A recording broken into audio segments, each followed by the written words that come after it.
Родина у нас одна, и защищать ее мы должны вместе. Так объяснили свое решение подписать контракт с Минобороны России родные братья из Сибая.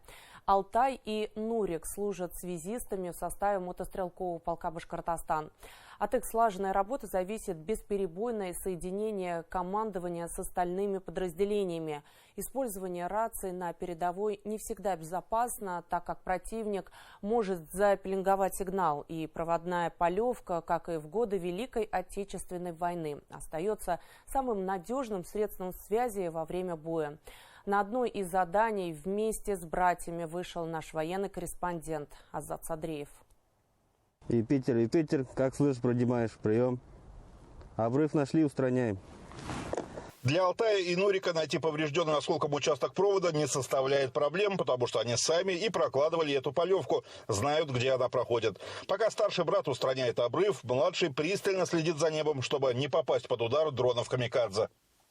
Расстояние-то это проводов не маленькое. Из-за этого, если чуть вода попадет, там дождь или что, замыкание, окисляется провода. И посторонний шум плохо слышно. Во время боя это недопустимо. Приказы должны звучать ясно и четко, чтобы на другом конце провода их приняли своевременно и без ошибок. От точной корректировки огня артиллерии зависит жизнь наших ребят. Понимают это и родные братья. Без связи нет управления, без управления нет победы, говорят они. На СВО попали практически одновременно. Первым контракт с Минобороны России подписал младший. Сам Хайбулинского района, живу в Сибае в городе. Подписывал контракт, чтобы родину защищать. А родным говорил про это? Родным не говорил. А почему так вот решил? Чтоб не знали. Думал, отговаривать будут? Но... А когда узнали, какая реакция была? Нормально было. Все, тихо, уже мирно. Не переживали. И все. Изначально Нурик попал по распределению в батальон имени Тагира Кусимова полка «Башкортостан». В одном из боев получил осколочное ранение в ногу. Когда на СВО приехал старший брат, попросил перевода в его роту. Командование пошло навстречу. Не так уж сложно. Приехал, все, уже привык. Ты товарищ, наверное, поддерживал? Товарищи, да. Потом вот брат приехал. Его увидел. Все. Легко стало. Что вот, какие эмоции испытали? Что сказали, когда впервые здесь встретили брата? Салям. Неожиданно было? Неожиданно, да. Алтай с самого детства присматривал за младшим братом и даже немного обиделся, что тот подписал контракт без его ведома. Конечно, переживал за Нурика, признается боец. Успокоился лишь, когда встретились здесь. И вот уже больше года они плечом к плечу выполняют приказы, выходят на боевые задания. В день по сколько километров проходишь порой? Ну, бывает день 10 километров проходим, бывает 15, смотря где обрывы находим. По-разному получается. С рассветом уходим, бывает к обеду приходим. Получается, здесь постоянно неразлучно, все время вместе? Да, в одном блиндаже живем. С утра увидел уже, все нормально, значит, живой, рядом.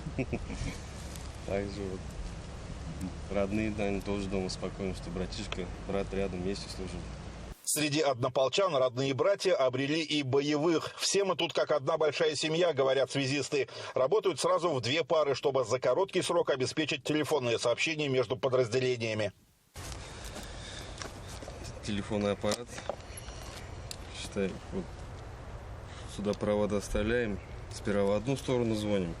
Потом, если там связь есть, то там нормально. Значит, и другую сторону, потом другие провода ставим. И берем направление, какую сторону идти. На полевке это надежная связь, да, даже лучше, чем по рации. Ну да. Сейчас в основном осколками перебивает провода, или там пожары бывает тоже. Вот, по-разному. Или полевком кусочек себе запас берем. Тоже. Да. Сколько вот метров Нурик с собой носишь постоянно? С собой всегда носим, сколько, 30 метров, да? Ну, где-то С запасом, да? Да, с запасом, чтобы. Бывает там, если крупный там пожар, там метров 300-400 с собой уже там побольше катушку берем. Связисты для противника не только одни из приоритетных, но и легких целей. Поэтому Алтай и Нурик восстанавливают перебитые провода за минимальное время и двигаются дальше. О своем выборе не жалеют. Говорят, когда рядом братское плечо, невыполнимых задач для них не бывает. Привет, хотим передать родителям. Живы, здоровы, все нормально, все отлично. Братишка рядом. Алтай и Нурик не единственные кровные родственники, которые служат в башкирских подразделениях в зоне проведения специальной военной операции. По стопам своих дедов и отцов на защиту Родины встали многие семейные династии. И крылатая фраза «работаем, брат» имеет для них особое значение. Азат Садриев, Вадим Исламов, Иван Шабрин. Итоги недели. Луганская Народная Республика.